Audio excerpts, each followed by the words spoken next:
Hello and welcome to the Overly Animated Podcast, where we take animation seriously. We talk everything animation here, including Ferdinand, which we'll be getting into today. I'm Beatriz, Mourad, and today I'm joined by Michelle Anderer. Hello. And Andy Potter. Hello. So let me quickly preface this podcast with a warning. Yes, we will be getting into spoilers. However, we are starting off with a brief non-spoiler discussion for those of you who haven't seen Ferdinand just yet. Don't worry, I'll let you know when we take that deep dive into spoilers. And you can find out more about this podcast at overlyanimated.com. You can subscribe to us on iTunes at overlyanimated.com/iTunes, where we appreciate your star ratings, or search for Overly Animated on your favorite podcatcher. So, guys, I want to, before we really get into this movie, I want to take a brief moment of silence for Ferdinand's box office. Because what is the box office? I didn't check. It released the same day as Star Wars. Of course it bombed. Who does that? Yeah. Who does that? I mean, look, I get it. Counter programming. It worked for Alvin and the Chipmunks 4 when it opened against Force Awakens. Because, hey, they had 3 movies leading up to this one. Kids were like, all right, I've already committed to Alvin and Chipmunks 3 times. I'll go for the 4th. But, you know, for this one, you don't open a new property with a Star Wars movie. You don't do that. And, like, I have a theory.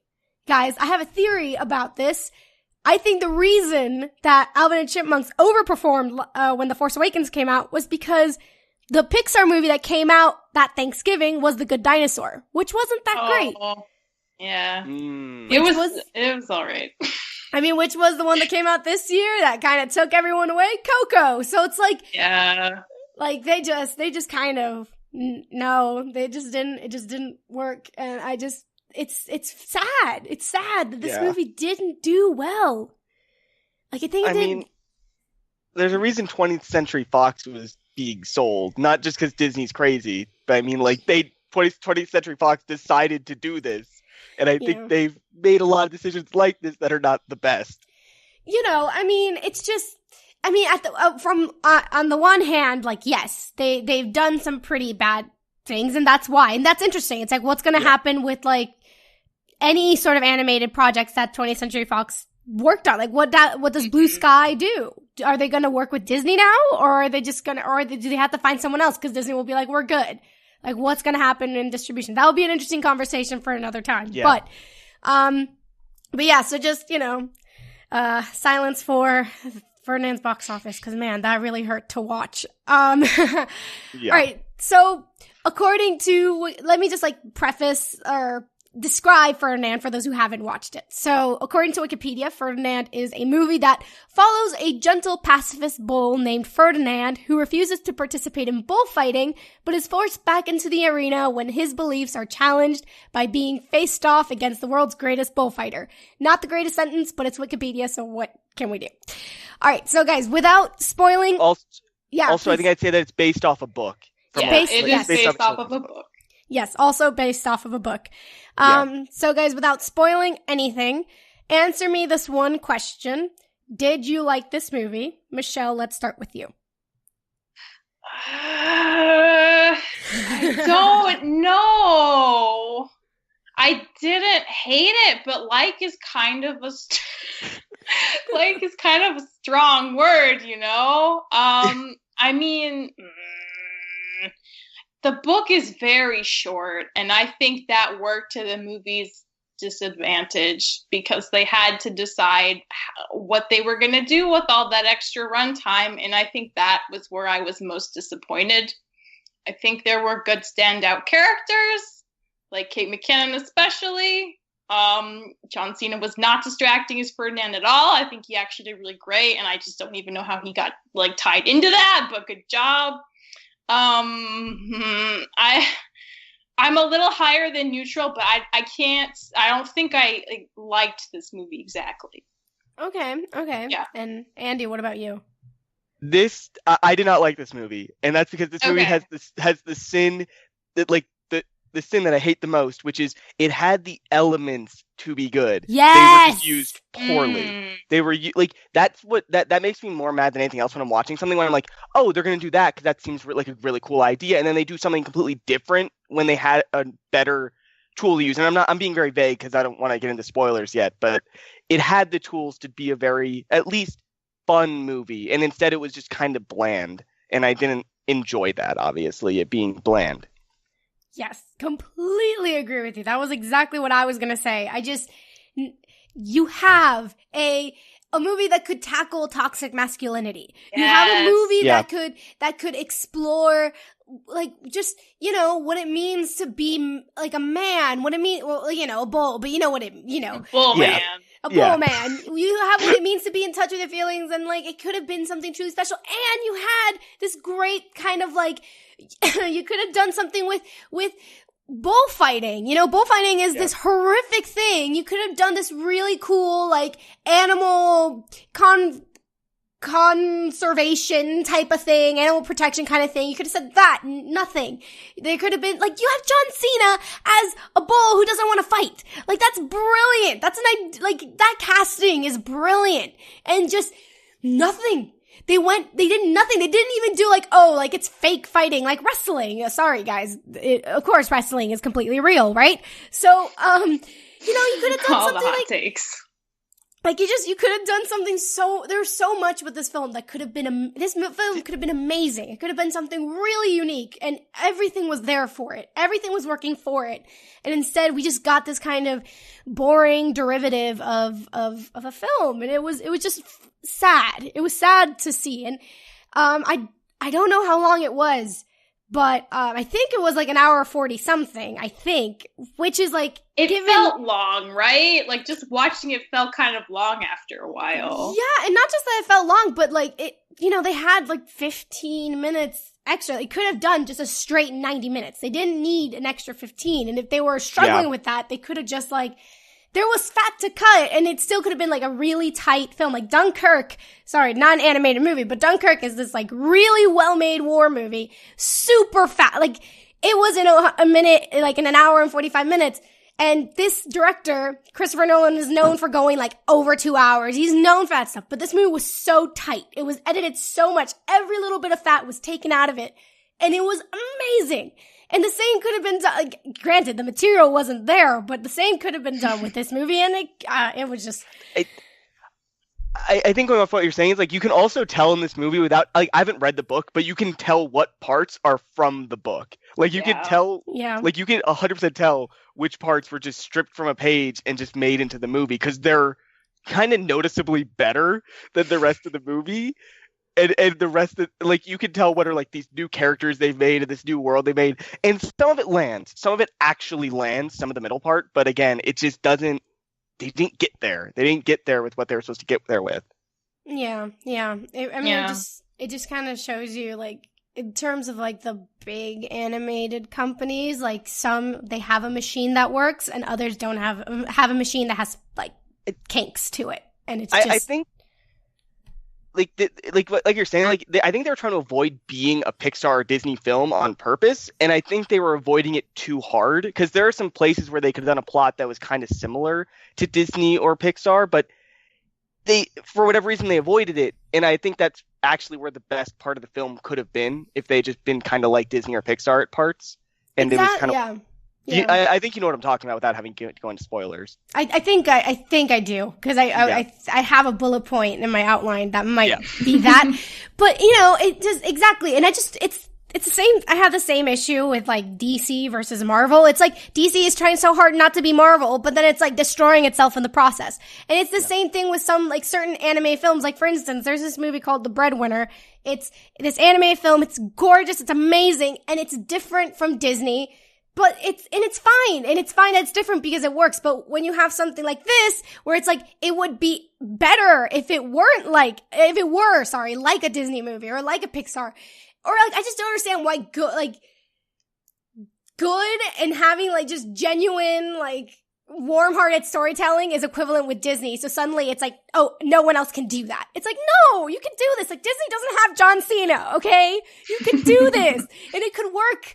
And it's just, oh, it's just really frustrating. But speaking of John Cena, let's talk about this voice acting, because he's not the only famous name on here. Peyton Manning's in this. I had no idea Peyton Manning was here. And I was like, all right, Peyton, you get those voice roles. I'm down. I am down. Like, I was a little disappointed that they didn't grab, like, other, like, I know they can't get, like, The Rock. I know that. But they could have gotten other, like, you know, wrestlers or athletes, you know, people who really, like represent this kind of image of manliness, I guess. Like, I read this, quote from this, like, one book that said that, or somewhere, I read it online that said, there's something about straight men, that there's something that happens to straight men when an athlete comes in, like a huge athlete, that they just kind of lose their minds. And I was like, get them! They're the ones that are like, that if you give them this message of like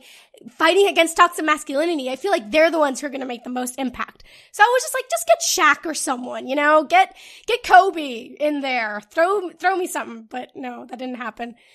But yeah, let's talk about this voice acting. What'd you guys think of John Cena? What'd you think, Andy? I was really worried that John Cena would be kind of, it would take me out of the movie whenever I heard him, but he was actually, I think, the best part of this movie in terms of like, he brought life to the character more than I thought they could, and I really liked it. I thought there were going to be a lot of like dumb wrestling jokes and stuff like that, and there wasn't even a single one, I think. Yeah, and I don't think so. I think I could have actually gone for one. I think I could, like, now that there were none, I think I could have actually gone for like one little wrestling joke, because he actually did really good as Ferdinand. I really liked him in this movie. He really got across this idea that he was really gentle, but also that he was a strong person, and like he got that across with his voice in a really good way. I mean, that's just who he is. Like, it matches his actual human body, but it worked. He was actually pretty good in this movie. I liked it. Yeah, and what about you, Michelle? I knew basically nothing about this movie going into it, so it wasn't until I was researching after I was like, no, that was John Cena. No, he was Ferdinand. But I think he did a really good job. I think, like, as weird as it is to say, like, I think he did a really good job, and he fit Ferdinand as a character very well. And I agree with Andy's point that, like, yeah, he just kind of had this strong kind of presence that came from his voice, not so much from like his physical prowess or like him not wanting to fight. And I think that's really interesting. But I think he did an awesome job. I think him and Kate were like my two faves in terms of characters / voice actors for the whole thing.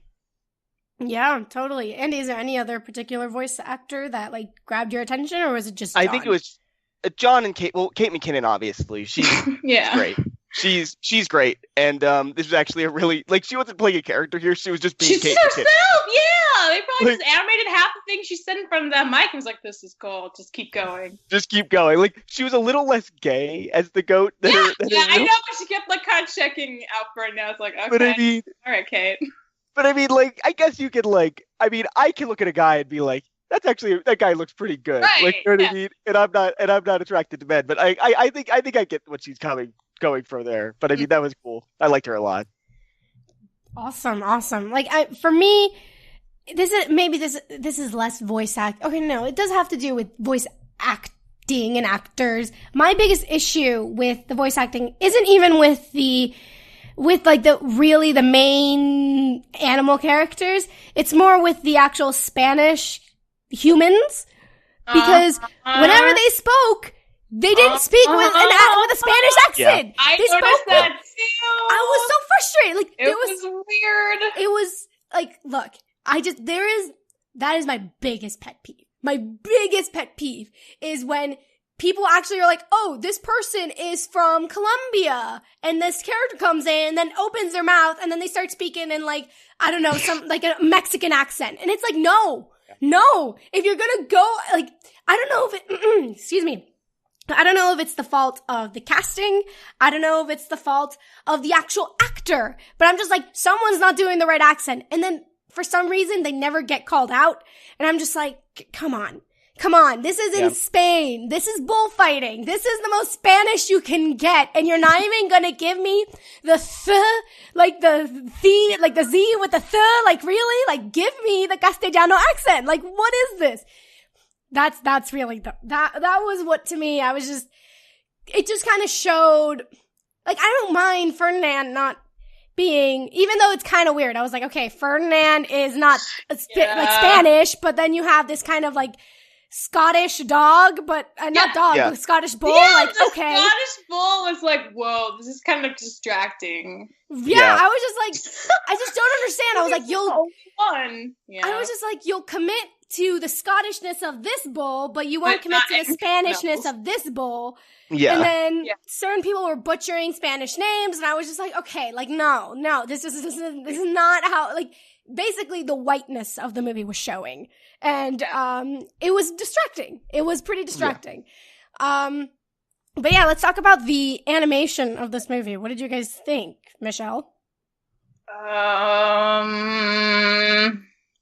thought it was okay. I mean, I didn't think it was, like, bad. And I just remember, like, there were certain points when Kate McKinnon was talking, and, like, the animation of her mouth was, like, kind of amazing.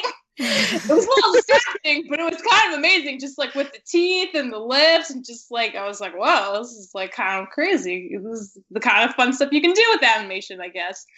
But, I mean, I don't think it was bad. I didn't stand, like, watching it and be like, oh, this is so beautiful, like, oh, wow. But, like, I thought it was pretty good. Okay. I guess, like, by pretty good, I mean, I thought it was fine and not distracting and didn't take me out of the story, even though the story took me out of the story sometimes. Gotcha. So, yeah, that's my take. Gotcha. Andy, what about you?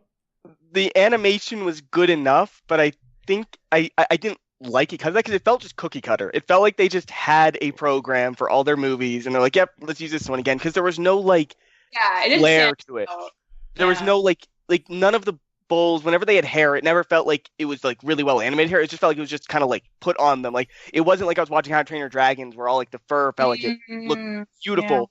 Yeah. There was no shots of water to see that, really. But, I mean, all the animals just looked very stylized, and that was good. Like, I liked, like, the more stylized animals than anything else, because, like, the bee looked really cute, and it didn't look like a bee. But some of the animals looked like they're supposed to be an animal, and they looked sort of stylized, sort of not, and felt kind of weird. I guess what I'm more upset with is the art direction less than the animation, because it just didn't feel like it fit what they were going for. And I think I would have been better if they were a little more stylized than they did. Mm-hmm. Yeah, I agree. I think they didn't really embrace Spanish art, which is something that I find really weird, because, like, there are a lot of Spanish artists, and I was like, this is a great time to just embrace this culture, kind of run with it. But I completely agree with the lack of stylization. I think personally that when I was watching this, I was just thanking God that they're like the main characters were animals and not humans. Because I saw those humans. Like, I'm sorry, Nina, but you looked a little weird. She did. Yeah. She looked a little odd. Like, there was just something missing. I was like, do you have eyelashes? Like, what's going on with you, girl? Like, what's going on? Her face was wrong. Her face was really wrong. There was just some, and then a lot of the humans just didn't really look they looked weird. And I feel like if they themselves had been more stylized, they had done something a little bit more risky with the art style, maybe they could have gotten away with maybe a lower quality of animation. But it was just, I saw it, Nina, and I was just like, girl, there's something happening. There's not right with you. There's a backstory with Nina. I feel like she's, like, terminally ill or something, and that's why they're living in the pastures, and that's why, like, this is all happening. Like, I don't know, but there could be a very morbid undertone to all this in the human world of this story, and yeah, so that's it. I looked up. But Beatriz, I looked up Nina on Google Images. Me too! I had to re-look her up. I'm like, wow, but did she look that She's weird? Gollum. She looks like Gollum. There's her mouth and her eye proportions that just kind of, it is a little unsettling. Her eyes are anime eyes, but her mouth is like something out of this world. Weird, yeah. It's really her mouth stretched far across her face. Kind of like a frog or something. I feel bad, like, tearing into Nina, but, like, it's kind of true. She's not a real person. We're not tripping into, like, the actual... We're not body shaming Nina. We're body shaming the animation that didn't do Nina justice. Okay. Yeah, exactly. Yeah, like, she's the characters, like, whatever. The animation needed. I'm glad that you pointed that out, because I thought perhaps I was just like, because sometimes my eyes are weird, so I was like, maybe it's just me. Maybe I'm just, like, being weird and my eyes are just not working properly today. But no, okay, good to know that she's actually Gollum. Yes. Let's go into spoilers now. This is the moment for anyone who hasn't seen Ferdinand yet. Please turn away now unless you want to be spoiled. It's time. Goodbye. 3, 2, 1. All right. So let's start with how this movie opens. It starts with young Ferdinand, and it starts at him at the Casa del Toro, and we're introduced to him, his bullies, to his father, and there's just a lot. One thing that I will commend this movie is how it just set everything up in a really great way with this young Ferdinand. Like, part of me wanted just a movie with young Ferdinand.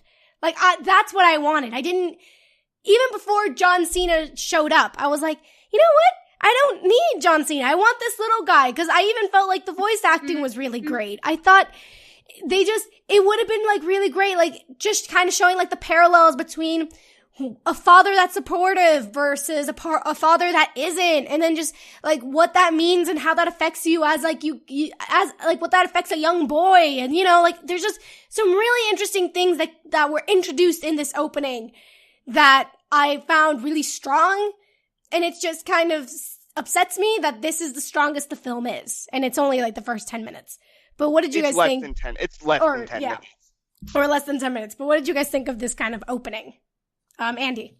I liked it. I really did enjoy seeing Ferdinand protect the flower and talk to his dad, and then be really sad that his dad was dead. Like, obviously he's sad his dad is dead. But his parents can't survive, of course. Dad.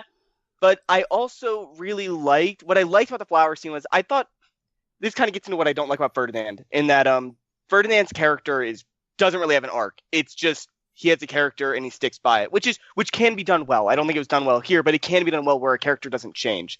But I liked Valiente, and I think that he could have been really great later in the movie, but I liked that he doesn't know how to react to Ferdinand not being violent. It's not that he's mad at Ferdinand being non-violent. He just doesn't really know how to react to it. And I thought that was a really good thing in the beginning part of the movie, and I'm upset that it wasn't really paid off in a way that I liked. It really does go into the stuff you were talking about, Beatriz, about toxic masculinity. It was really showing that this is just something that they don't get, these really masculine characters. And I like that a lot. Yeah. He's definitely Valiente is definitely the character that has the most, pun intended, meat to him. Yeah.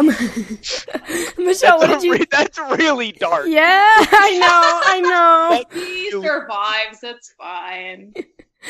But, Michelle, what about you? Did you like this kind of opening? Yeah, and I mean, like, kind of jumping off of that, too, just, like, I feel like Ferdinand's conversation with his dad kind of feeds into, like, this issue of toxic masculinity, too, because, like, his dad loves him and knows he's, like, kind of different and has different priorities. And when he asks his dad, like, well, can I, like, still be a champ and not fight? And his dad just, like, doesn't know what to tell him. Because, like, he can't, like, envision that being possible for him. He's like, well, like, this is just, I wish things were different, but this is just, like, how it is. And I'm sorry, but, like, maybe you'll feel different when you're older. And I think that's really interesting. And I wish we could have had that kind of conversation again with Valiente later, but the movie kind of pushed through it, even though they kind of have like a little bit of a conversation. But I think that was another moment I was kind of like, oh, we're going to get into this? This would be a good thing to talk about. So like they like kind of touched on it, but not really. I kind of wish they'd gone a little deeper with that because I do think there was a lot there. Yeah. There was just a lot set up there. That was the first time I was like, oh, this could be something. This could be like a really special movie. And then they just, I don't know. The frustrating thing for me is that this movie just doesn't go, like, it's too scared to go where it wants to go. And it's like, no, don't be scared. Just do it. And it just doesn't do it. Which is funny with the egging on of him being a coward inside the movie itself. Like, exactly. They're talking about like, don't be scared, like, or like all these fear things, like, and then the movie's just doesn't do the things that are risky when it just could, when it has these great characters. Like, actually, I think some of these characters are great, just not used correctly. And it could have been really fun. Yeah, totally. So basically he runs away and he meets Gollum Nina, and I'm sticking to this. I'm sticking to it. And then we basically see him transition into an older Ferdinand. And I just have one thing that I need to say. I need to say this. Can Nick Jonas get the heck out of this movie? I don't need him. I don't want him. Like, I was like, is that Nick Jonas? And I was literally like, had to look it up when I left the movie. I was like, what? It's just, again, another reminder of this movie's whiteness. It's like, no, give me a Spanish song, or not even a Spanish song, but give me a song that's more Spanish and not some American pop song. Like, no, and this clearly was just Nick Jonas wanting to get nominated for some, like, song award thing at the award ceremonies, because that's what animated movies are for, right? For, like, artists to get nominated for song. And it's just really frustrating, because I'm just like, animation doesn't always have to have a song. At least, like, with Coco, it was incorporated into the story, and the whole movie was about music and what that means, and art. This movie there was no place in this movie for the song, and if they were gonna have a song, give us an actual, Spanish song. Give me, I don't know, just give me something, not this. And it was just, I needed him out. I just couldn't. But yeah, so Ferdinand meets Nina, and it's all great for him. And then and then he grows up. He's brothers with this dog. I didn't catch the dog. You skipped over one of the biggest plot holes in the movie, how Nina knew Ferdinand's name somehow. Oh my god, I didn't catch that! I wondered that again when she finds him later. She's like, Ferdinand. I'm like, wait, how do you know his name, though? He can't talk to you in a language you understand. Doesn't have like a full name tag. Wait, I thought you just named him Ferdinand, and you're right, because they called him Ferdinand. Yes, yeah. That was when I realized the movie was going to be bad. The moment she said Ferdinand's name, I'm like, they have no care for making a story that has any sense right now. So I'm just gonna check out, and that's what I did, and it was the correct choice. You're totally blowing my mind right now. You're so right. I didn't catch that. I just like, all right, that's fine. By that point, I was like, okay. I don't know. By that point, I had seen Nina, and I was just kind of thrown off by her. That I was like, what's going on? But who are you, gross stranger? Yeah. But oh man, you're right. That's disappointing. That's, there you go. You're right. That is the hint that things are about to go downhill. If anyone didn't catch the hint, they'd get it eventually, but that was the hint. But yeah, so transition, he's big now. He's a brother of this dog, and they're great. And then they decide there's this annual flower festival, and he can't go, but of course he ends up going. And this is the sequence that we see in the trailer. This was the big one. This is the one that they really used to market this movie. What did you guys think of it? Oh, it was too long. Yeah? Too long. Well, every minute he was in the China shop, I just wanted it to end. Wait, did you see the trailers, or was that completely No, I new to never you? saw the trailers. I just saw this movie. What happens in the trailers? No, they just show the China scene. They show the dishes. No! So I was like, I was bored because I had seen that. So I was just like, all right, I know what's gonna happen. Let's go.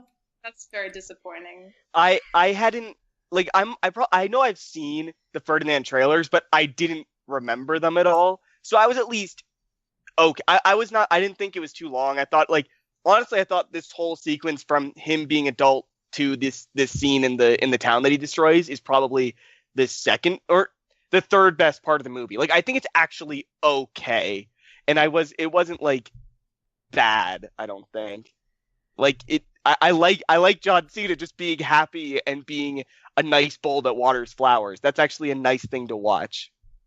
Totally. That part was nice. It was just the China shop and the baby and the stroller thing. Just I kept being I know what's gonna happen next. I read that 12-page book when I was a child. Why are we still here?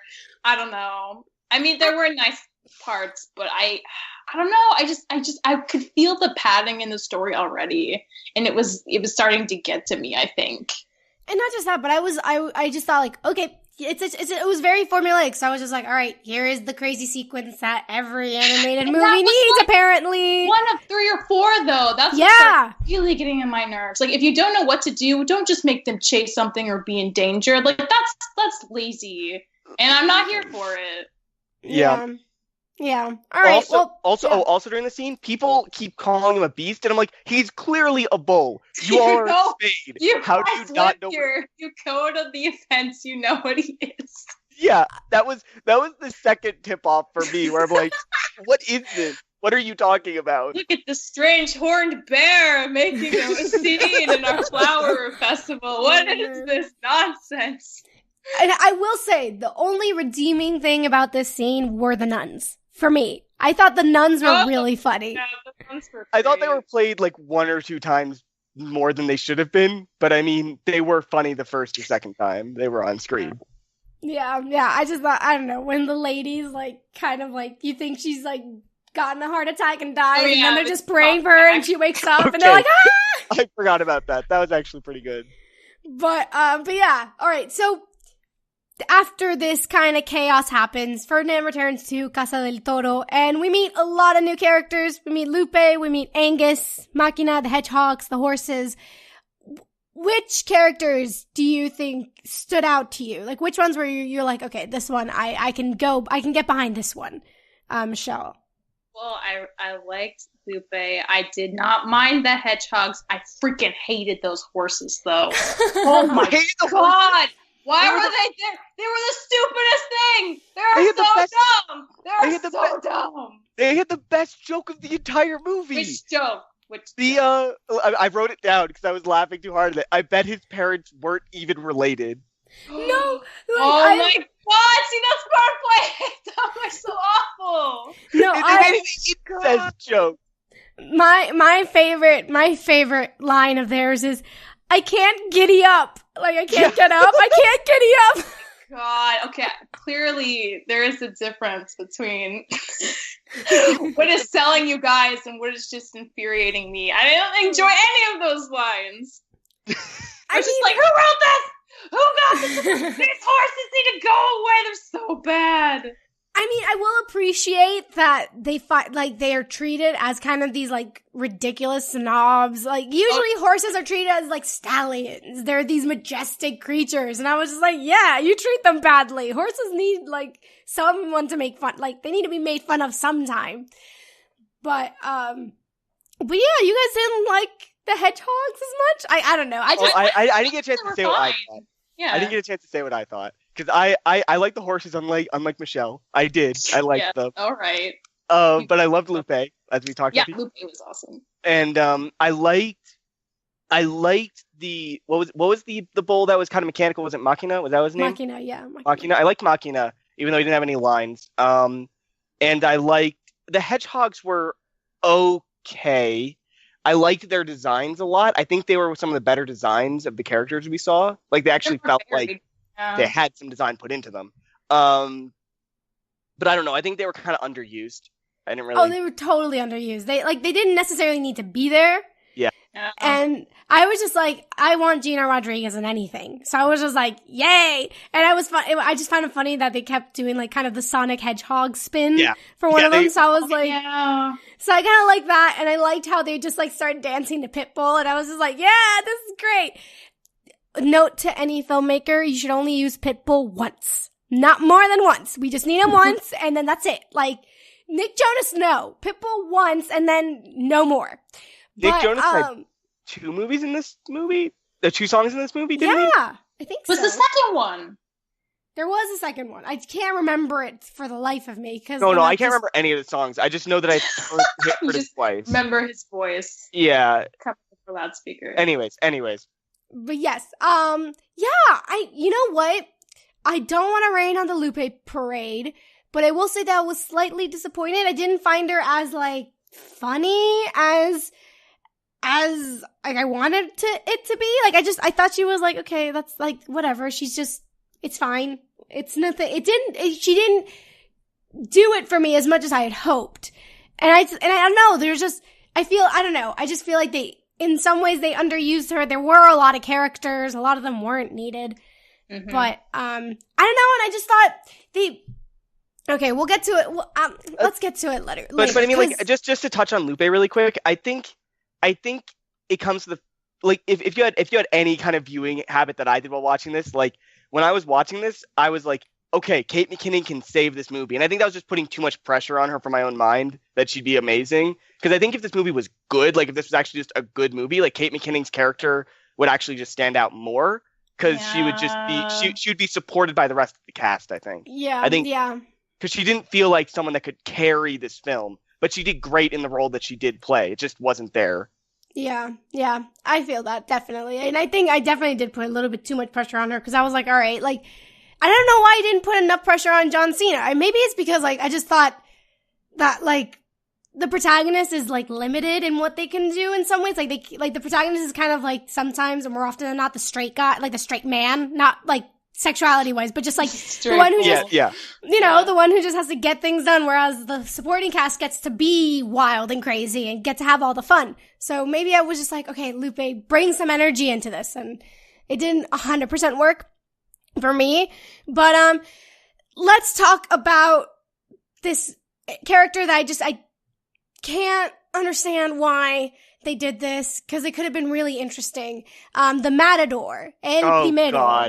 So he comes to Casa del Toro looking for the greatest bull for his final fight, and no one impresses him that first day when he first meets the bulls. But what did you think of him? Because I thought it was just such a missed opportunity. Andy, what did you think of I thought Primero? this would be a great opportunity to be like a villain, like I envision this villain to be something like the villain from Tarzan. I forget his name, but just like just this, because it's not talked about in the movie, but he's killing bulls.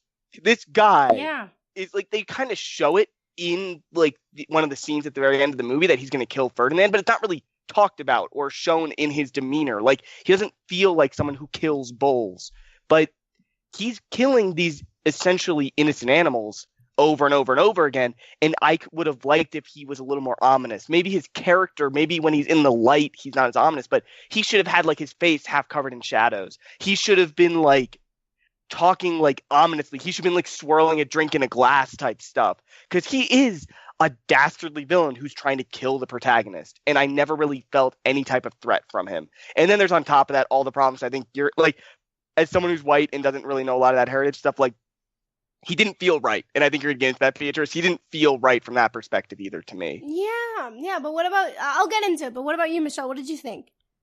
I mean, he didn't really, outside of just seeing like his trophy wall with the pictures and the horns and like all of his swords, he just came across as like this fancy, pompous man more than like a villain, like 90% of the movie. And I think that is kind of a weird choice to make about your main and essentially antagonist. So it is kind of weird. Yeah. I mean, and it's interesting because, like, now that you mention it, Andy, like, matadors are supposed to be like these really like masculine guys, like not masculine, like this. They're supposed to be like the epitome of man, right? Yeah, they're supposed. Go ahead. Sorry. Yeah, sorry. It's just like the way that they treated him in this film, it just felt like they were making fun of him in a way, and I was just like, no, he's supposed to be super threatening. He's supposed to be this kind of this brave figure, and I'm like, I feel like had they actually committed to criticizing bullfighting, had they actually been like, this tradition is really messed up. I was about to curse.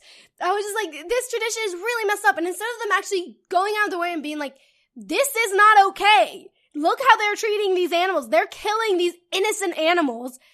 Instead of saying that or showing that, rather, you have this guy who's like,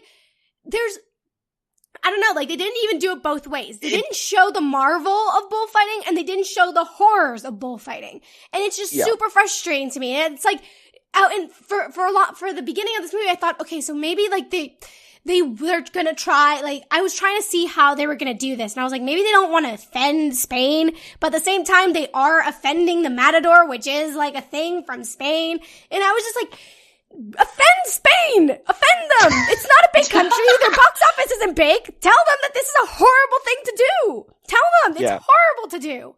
Don't just like, be sensitive and like, don't want to insult them and their culture. It's like, dude, this is a part of their culture that is not okay. This is never going to be okay. And they might still do it because then they will say it is our tradition, and it's like, fine, but I'm still calling your tradition a horrible thing.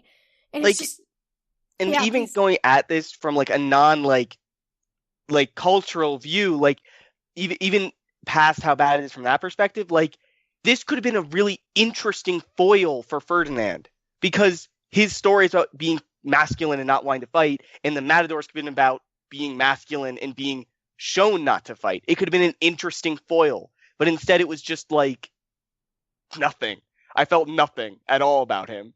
Yeah, and I mean, they didn't respect him, which is so odd, because this is like supposedly someone that commands respect. This like, in my head, Matadors have always been this kind of this person who has just kind of like, I don't know, this person who just is super brave and does something incredible, and it's just super calm, and I don't know, they're just, the way they made fun of the Matador doesn't align with them not wanting to be critical, and it's just like, I don't know, it just felt odd to me. It felt like they were making fun of a culture rather than embracing it, and instead of, I don't know, it didn't work for me at all, and he was just really frustrating, and it was just one of the many missed opportunities of this. He came off as a rodeo clown instead of a matador, which is like the worst thing that could happen with this. Yeah, and no one respected him. Like the guy who he mistreated, like he didn't respect him, and it just kind of like, I don't know. Yeah. Because theoretically, he killed Ferdinand's dad in a real bullfight. So clearly he's supposed to be intimidating, because Ferdinand's dad was a pretty beefy bull, and we just got this that could barely stand up to Ferdinand, just kind of randomly walking over all around. Anyway, that's later in the movie, but I mean, like, it's just weird. Oh, we'll get to that fight. But yeah, so after this, we get what I think is the most striking shot of the movie, which is after this whole debacle that El Primero doesn't find El Primero, which by the way means the first, which is like, haha, okay, that's clever. Yeah. He's not impressed with any of them, and then that means that one of the bulls is sent to the slaughterhouse. God. So Guapo is sent to the slaughterhouse, and that image of him being so happy, and then suddenly the end of the car, just like they slam the car shut, the truck shut, and then you see like that map of like the bull's body. Yeah, the bull's body, and how many times you can cut it to get different parts of meat and stuff. Like that image and him like driving away, like that was striking. And I was just like, this is what you could do. You could actually like be so soul crushing and show us the horrors of what it is to kill these animals in whatever fashion. And then they that was the potential. It was this movie is filled with moments, these little moments of magic that they could have really expanded upon, and then they just don't. But yeah, what do you think of this? After this kind of happens, like Ferdinand decides to like escape. And he sees the horns of as he's trying to escape, he sees the horns of his father. What do you think of this whole like part of this film where he's just like, I'm gonna go away. Psych. No, I'm not. Like, what did you think of how they handled this? Cause Lupe just kind of had like this moment where she just was like, psych, I'm just not gonna follow my dream. And what was up with Lupe? Really doesn't have much of an arc. I think that's why it's hard to, even like Donkey in Shrek had more of an arc than Lupe. Does anyone have an arc in this movie? I guess you could argue Valiente sort of does, but outside of that, I don't think any of them really do. Because Ferdinand, like, he just kind of sticks to his guns about not wanting to fight, and then he doesn't have to at the end of the movie, and everyone else kind of, I think he's kind of the only one. Yeah, and then Andy, what did you think about this kind of section of the film? It was okay. It wasn't the worst part of the movie. I liked that, like, this didn't pay off, but I liked that he chose to go back and fight. Like, he never really consciously talked about it, but he went back to fight. Well, I mean, no, we're not there at the Madrid chase. We're just like, he goes back to save his friends. No, he chose to fight for his friends and save them. And that's a type of fighting. That's a type of, like, and he never really made that connection, and the movie could have, and shown that there's a time to fight. Like, nonviolence is good, but there are times when you do have to be strong and do things for your friends. And I think they could have shown that in a way that wasn't just like, he's going to gore people. Like, you could do that in a way, and they just chose to not do it.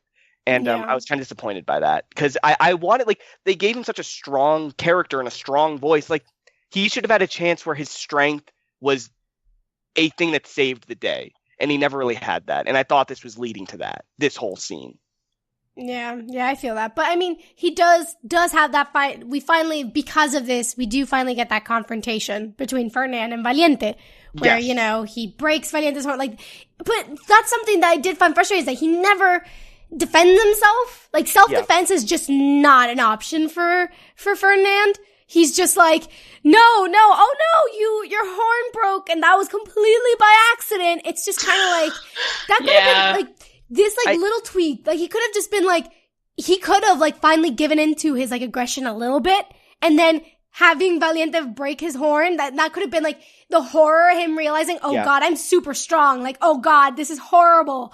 You know, like there could have been like this interesting thing with Ferdinand where he starts to show some development, but he doesn't. But yeah, what did you guys think of that whole, like, how they handled Valiente, him sending off to the slaughterhouse, and then Ferdinand It was disappointing. Like, I thought, like, when I first saw it, like, I'll be honest, I almost yelled "what" in the middle of the theater, because I was like, they're showing, like, because they're really emphasizing the chop house, and I'm like, they're just killing people. They're just killing characters, like in like broad daylight on this movie for some reason.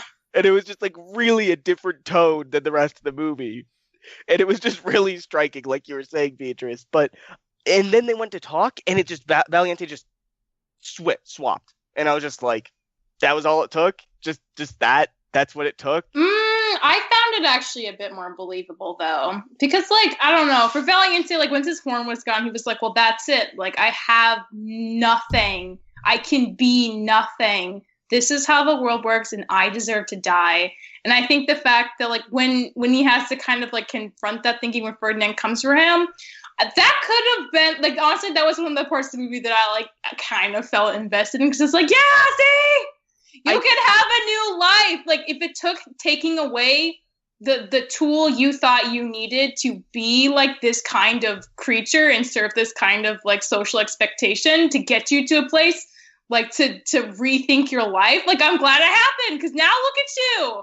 And I think Ferdinand just telling him like I thought you were a fighter. You're not going to fight for this. It's like, oh, I saw what you did there. I actually think that was some good dialogue. I also like that Ferdinand emphasized, like, you don't have to be a flower bowl. Like, that's my thing. That's my thing. There are so many other options for you. I think that was actually a really good taken away, like, doesn't mean you can't have another kind of life. Which is, like, I think what the main point of the movie might have been. They just didn't really hammer it home very often. So it kind of, like, sneaks up on you. But, like, I actually genuinely loved, like, Valiente's, like, deciding to change things. I think Valiente should have actually been the main character of this movie. Yeah. Like, Ferdinand feels like a side character, and Valiente feels like a main character. Like, he's the only one who really changes. Like, he's the only one who changes.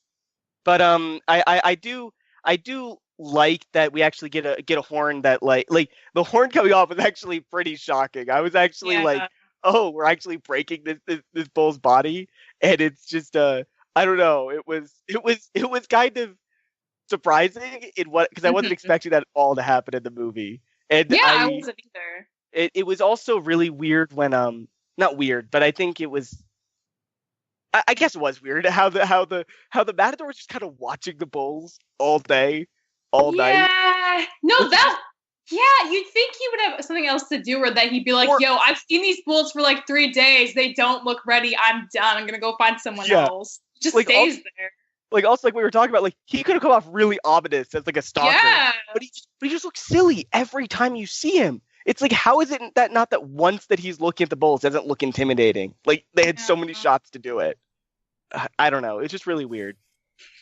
Yeah, totally. But I mean, I will say the one thing with Valiente is that I feel like there's this, he was definitely felt guilty about Guapo. And I feel like he turned was because he heard Guapo was alive.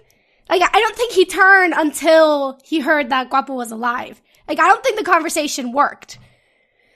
It's hard. It happens so fast. It's hard to, like, know, but I think that's a fair criticism to make. Can I talk about the security system at the Chop House now? Yeah, please do. Please do. Because the security system at the chop house is designed to kill anybody who steps into the chop house. If you step into the chop house with this weird futuristic laser system, it just crushes you. Also, they left Guapo there hanging to just... I guess they just left him hanging overnight for some reason, with nobody watching him. Like, yeah! I was like, why is he still in the harness? He's spent days, hasn't it? Yes, nothing about this scene makes any sort of sense in world, in our world, or in any type of storytelling way. It's just... I was just watching the scene going, why is he in the harness? Why does the harness lead into this crushing machine that's triggered by the security system? Why is the crushing machine gonna like this big? Why are they sending a cow through a crushing machine? I'm sure they have a better way to kill a cow than just to crush it. Yeah, and also just like the tone, it was kind of this uncomfortable, like silly tone when they're like running around and trying to get him off and going to the freezer and getting the weird massage from the machine. It's like, you are in a murder house! This is a place to murder you! This isn't funny! Stop running around! Stop padding your runtime movie! This is a murder place! Like, this could have easily been a scary scene. This could have been a real scary... It should have been scary. It's a scary idea. There was more scariness when they saw it from afar on the hill than when they actually got into it. And then it was just kind of like, okay, whatever. Now we're a 3-bull popsicle. Isn't that funny? So I don't know why that was a decision, but like it was very tonally confusing to me. Yeah. Couldn't like this? Again, this is an animation, and you have talking animals that can do things that normal animals can't do, like drive a car. So, like, but again, wouldn't they have kind of died if they had been frozen like that? Yes, they would have died! 100%. They'd be dead. I know, suspension of disbelief at this point. If you're not on it, then this movie's really not for you. But, it's kind of like, all right. And, like, that's something that does bother me is, in this, that breakout scene, like that scene where they're just like, they have this crazy sequence where they escape Casa del Toro and have this crazy chase through Madrid. Like, that scene for me, it's something that bugged me is that there is this clear limit to what an animal can do. Yeah. And it's just, there's this they didn't limit themselves into what these animals could do. Yet, like, I don't know, it's just like, they did this thing where it was like, everyone, like, all the humans were shocked that these animals could, like, drive a car, but at the same time, also, these I don't know, it's just like, the anthropomorphic elements of these animals just crossed the line for me, where there was just no limits into what they could do, that I was just like, why? I think this goes into what I was talking about earlier about the animation. Like, if these were more stylized, I think we'd be more accepting of this. Like, we'd be more willing to suspend our disbelief if these didn't look almost like kind of real animals. But because they look uncanny or kind of real, like, we're like, this doesn't make sense. Like, it just doesn't. Like, the laws of physics don't allow some of the things they do. Like, how do 5 bulls fit into the back of that tiny truck? That isn't physically possible. Stuff like that, even. It's just the little things pile up in this movie, I think is what we're all kind of getting at here. For sure. Also, before we talk about this, like, chase sequence through Madrid, because I do want to get your opinions, because this is one of those big sequences that we get. Yeah. Why the dance fight? Oh my god. Why? Because we needed more of those awful horses. That's why. Okay. That's not why it sucks, but okay. It is one element. It's an element of it, yeah. I mean, we do get that best line that Beatriz was talking about, like, I've fallen and can't giddy up. Yeah, but that is good, but I don't know. It's kind of like what, Michelle, you've been saying, how they just wanted to, like, expand this story to its limits. Doesn't pay off because you don't really care about the horses, and the other bulls aren't really functioning much as a team. Yeah, maybe that's like one of their first moments, but like, I don't know. For as much time as Ferdinand spends with all the other bulls, like trying to have one-on-one moments to make us care, I still kind of don't care about them. I still don't feel like it's a very strong relationship. So like the dance thing it just felt so unnecessary. But it follows kind of one of the better scenes on the farm where Ferdinand kind of connects with each of the bulls one at a time. And it's like, it's not great, it's not groundbreaking, but at least it's like, it kept my attention when he like saved the rabbit and when he talked to Bones and when he talked to Machina. Like all those little scenes I enjoyed at least. They weren't amazing, like I said, but they were enjoyable. And then it was followed by this really weird dance scene where it just made no sense at all. I don't understand why this scene is here. It was just tonally out of place. There was no need for it. It was pure fluff just to buy time between one act and another. And I don't know, I feel like it was just a cheap way to get laughs. You know, oh, look at these animals dancing. Look at how, funny it is. Funny. But it wasn't. It wasn't. I will say that the kids in my theater were laughing, but I don't know if that's because it was good or because it was so bad. Yeah, I don't know. Exactly. I was just like, I wasn't sure where that reaction was coming from. Again, these were really young kids, so they were entertained. And I mean, I feel like that's the target audience, but that's the thing with animation. I feel like animation could reach so much more than just the target audience, and I think that's what's powerful about it. And this film just doesn't take advantage of it, and it's just frustrating. It's doing the good thing of animation, where it's doing things that you can't do in real life, but it's using them for things that you shouldn't have in the movie to begin with. So it's superficial. It's superficial storytelling. It's like, superficial. They do it really well sometimes in the background, like the little background moments of like them hooking up the radio to the electric fence. That's cool, and that's like something you can do in animation really easily. Just hook it up, see those little sparks, and you're good. And that was really, I thought that was kind of like not funny, but I thought it was like kind of cute that they were doing it that way. And they had moments like that in the background, and they never really brought it to the foreground. And I kind of wish they had, because they had a lot of cute little moments like that, like the bee having like this cute little face in the background when it was flying around. Like that was just endearing, and I wish it was more like that through the movie. Yeah. All right. Well, let's talk about this. Speaking about doing things that can't really happen in real life, let's talk about this like crazy chase sequence that happens. What did you guys think? Because I feel like this is their. This is the sequence for them. This is the one where they spend most of their money, their time. They're like, this is going to be crazy. We're going to go here and here. And let's go here. This is like where they're like, animators go wild. And it's just empty for me. It was just completely empty and boring. So yeah, Michelle, what did you think?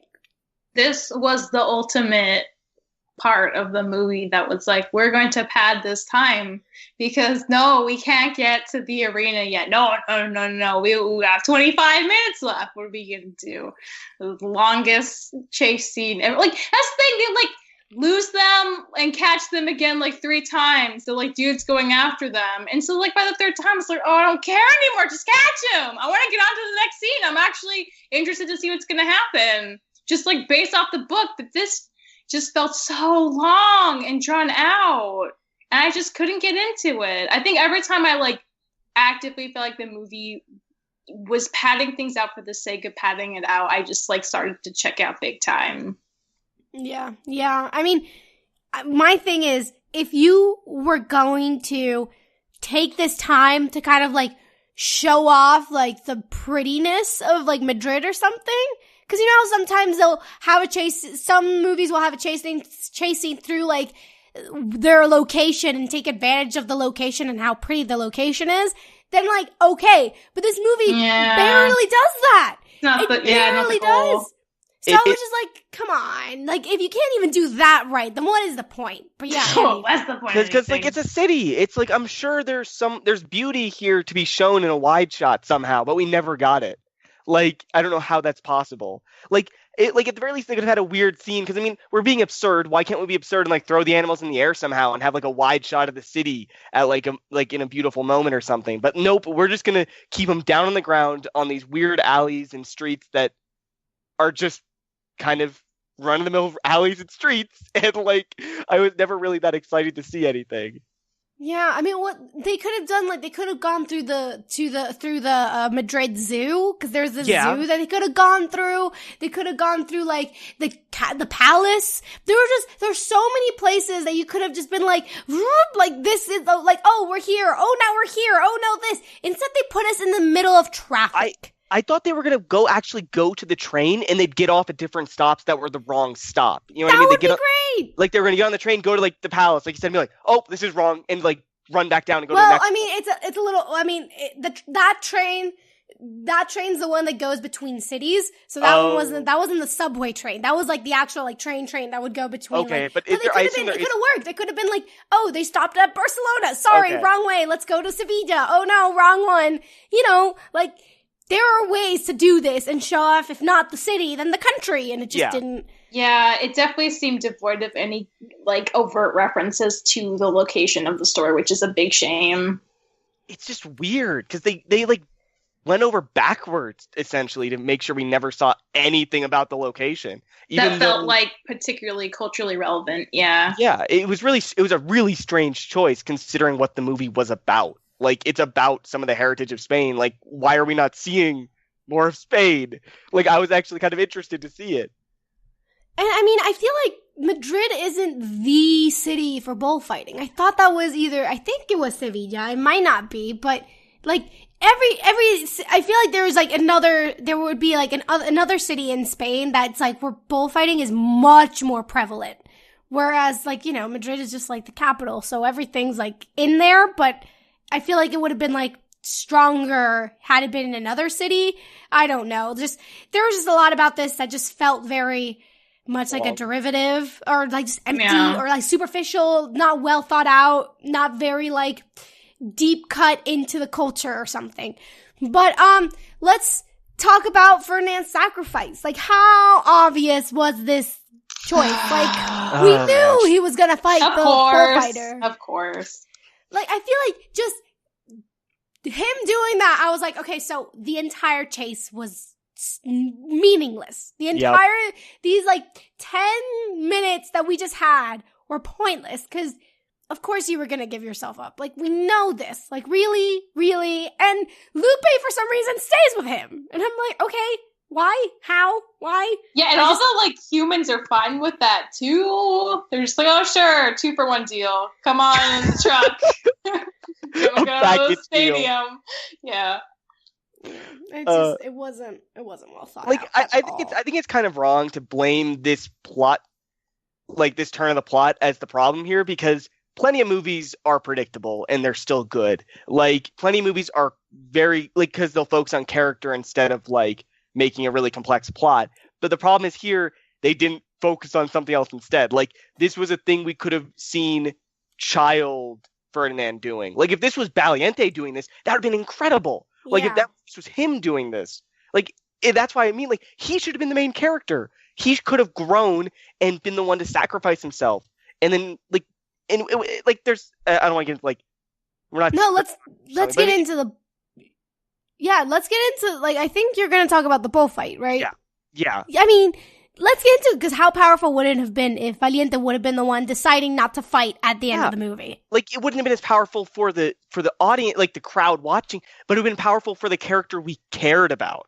And that's what matters. Like, we are the audience that should care, not the audience in, like, the movie itself, like the crowd. Like, and that's kind of what it seemed like they were doing. Like, if that makes sense, like, the movie was playing it to the crowd in the movie, not to the crowd that was paying money to watch. It was kind of, does that make sense? Yeah, that makes sense. But if he was the one there, it would have been so powerful. And Ferdinand could have still shown up. He could have still come in and helped if that's what they really needed to do. But he should have been the one in the ring in the first place with even Lupe somehow. Because Lupe could have been like, you're not like, what are you going to do? Are you going to hurt him and stuff? And we could have had this build up to him, like, not knowing what he's going to do when he gets in the ring and then just remembering Ferdinand and not doing it. It'd have been so powerful, and I'm really disappointed to do it. And, I mean, I really wanted Lupe to be part of that bullfight, and that bullfight to shown her the horrors of bullfighting, so that suddenly this dream she had, she'd come to the horrific realization that, oh God, like, this isn't what I want. Instead of her just be like, okay, Ferdinand, you don't want this. I did, but you know what? I'm just gonna give up on it. Instead, I wanted her to see this horrific event and been like, why did I even want this ever? This is horrible. And it's just, let's dive into this bullfight, because this could have been powerful. This could have been the moment. Like, for all the group, like, this could have been the moment where you really critique this act. of just killing these bulls for entertainment and just forcing them to be aggressive just for the sake of entertainment. And it's just, this could have been horrifying in a really powerful way. And the thing is, with animation, it didn't have to be necessarily gory, but it could have been terrifying. And it could have really struck a chord and really made people realize that, hey, this is still going on. Hey, this isn't okay. And nothing. And by the way, that crowd just switches. Just like, you know what? Don't kill him. It's like, girl, you bought tickets to see him die. You know what you bought tickets for. Exactly. Like, you are part of this problem. You don't get to play, like, the sympathetic, bystander. You are part of this problem. You are just as guilty. I think this scene would have been a lot more powerful if when they stabbed him with one of those spears, it actually stuck in him. Because I mean, that's the image I think of when I think of bullfighting. The bull with all those, like, what are those? I know they're not actually spears, but they look like spears. I don't know the word. Yeah. But with all the spears sticking out of them, and like that's just really, really sad as like someone watching an animal be hurt like that. And they could have done that here, at least in a small way. Like they couldn't go too far because it is a PG movie, and they were aiming for a specific audience, and that's okay. But they could have animated this in a way without it being gory, and it could have been powerful. And they just didn't. They just didn't want to try to do that. Yeah, and that's just, I don't know. That entire, everything leading up to this point would have been worth it if they had nailed that final fight. Yeah. And they just completely it felt imploded in on itself. But yeah, what did you think of the fight, Michelle? I mean, it was really disappointing because you have this, I mean, once Ferdinand finds out that, like, no bull comes back from the arena, you go there, it's already a death sentence. There is a lot of understandably mounting dread around getting there. And to have, the movie just, like, didn't want to have that conversation once it was actually faced with, what do we want to say about this now that he's here? And to just have the audience turn around and be like, oh, no, let him live. This is nice flowers. It's fine. Felt really wrong, and I think they should have said something because it seemed like that. If they're gonna talk about the fact that everyone dies, and that's like a thing, and he sees his sad horns and like everything, and then to just like not have the conversation, because Ferdinand gets to go sit on his hill, but what about every other bull for the rest of forever that's gonna go to that same arena, and the audience is gonna be fine with them? They weren't trying to overthrow like the system; they just like saved him. Because he was cute and he was there, and it's just like really disappointing. Yeah. And Ferdinand, like again, like his character doesn't change. He would have done this at the beginning of the movie, and it's like I don't care that he's chosen not to fight because he's done it every other time. Like I don't care that he's choosing this, and it's not powerful because it's not. It's his default. Of course, he's not going to fight. Like why? Like if this Ferdinand, you're going to die. And if this is not the moment where you fight, what is? Because, I mean, like, everyone has that point where it's fight or flight, where they choose one. And he didn't even choose flight. He just chose to give up. And I think this is why I think the whole Valiente and Ferdinand thing is so hard to watch. It's that Valiente, he's right. He's right about Ferdinand. Ferdinand does nothing. He does nothing through the movie except during when he sacrifices himself from the other bulls. But he does nothing through this movie. And that's okay to be nonviolent. Again, I'm saying that it's okay to do that, but they just didn't do it right in this movie. But it just kind of completely like ignored self-defense. It's like it said, "Oh no, even self-defense is bad," and it's like, no. You're telling me that Ferdinand couldn't have broken through those wooden gates and tried to escape through like the stadium at the very least? Because I feel like he could have done that. Like he could have easily tried that, and at least that's a response. That's a reaction to almost dying. But instead, he just sits down and like.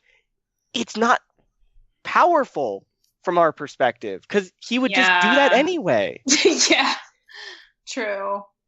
Yeah, it's disappointing, but it but yeah. So the movie ends with a happy ending, and and for anyone who didn't know, there is a post-credit scene at the end. So just to let you know.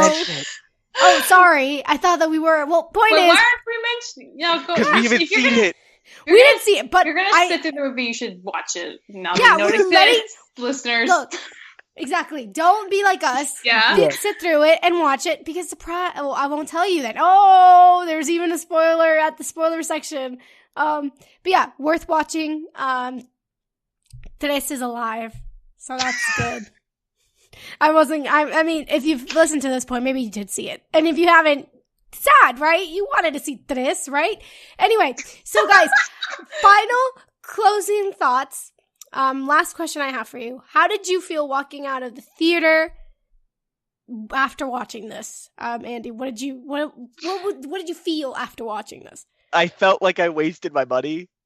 Like, I've never felt that way walking out of a movie, but I literally walked out and it was like I wouldn't do this for a podcast, but I felt like I could have just made up everything and been on this podcast just fine. Because this movie was just nothing. This movie was nothing. There was nothing below the surface. And that's really disappointing. Because, like I said, I was watching it and I was like, oh, they're gonna do like a Bolt. They're gonna do a Bolt thing where the girl is Miley Cyrus from Bolt and Ferdinand's the dog, and they would have that kind of relationship going. But no, we're not gonna do that. I'm like, okay, we're gonna have Ferdinand learn how to do self-defense. Oh no, we're not doing that. Oh, we're gonna do some stuff with Valiente. He's gonna be the hero in the end. Like, no, we're not doing that. And it was just like they had all these moments where they could have been good, and I was just really disappointed by all of that. And I think that's it. Just disappointment was what I felt walking out of that door. Yeah. Michelle, what did you feel after watching Ferdinand? I kind of walked out and was like, well, this is how I spent my time today. Yep. Goodbye money that I can bought some nice ice cream with or something. I don't know. You exchanged goods for services. What a service. Yeah. Aww. I mean, I wasn't bitter, but I was just kind of like, wow, Michelle, you should reevaluate your life and your choices a little bit. Because is this... Are you really living into its full potential? I don't know. Oh, man, that got sad. Yeah. Do you want to be the Ferdinand of the story? Oh. We don't want to be the Ferdinand of, movies. We're aiming to be the Cocos of the world. Yes. Not the Ferdinands. But yeah, I kind of agree with everything I've said. I think what's most frustrating is the potential. The potential was there. It could have been something incredible, and it just wasn't. And that's really sad. And it's crazy because this movie has been getting some pretty great reviews, but I think that's just a reminder of how low of a bar certain people have for animation. They just don't really take it seriously. So they're like, oh, okay, this could work for kids, so that's okay. And it's just like, man, animation's an art form just as much as any other film, and it deserves to be criticized when it's not good. And Ferdinand is just lacking. But yeah, so find out all the info on this podcast at overlyanimated.com. Join us on Discord to text chat about animation at overlyanimated.com/Discord. Support us via Patreon at patreon.com/overlyanimated. Thanks to all our current patrons, especially our patron of the podcast, Kent, aka Kent Brockman.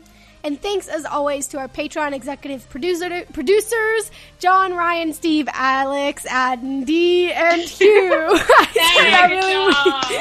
Oh, guys, they're really weirdly. But yes, thanks for listening, guys. We'll see you next time. Bye. Bye. Bye.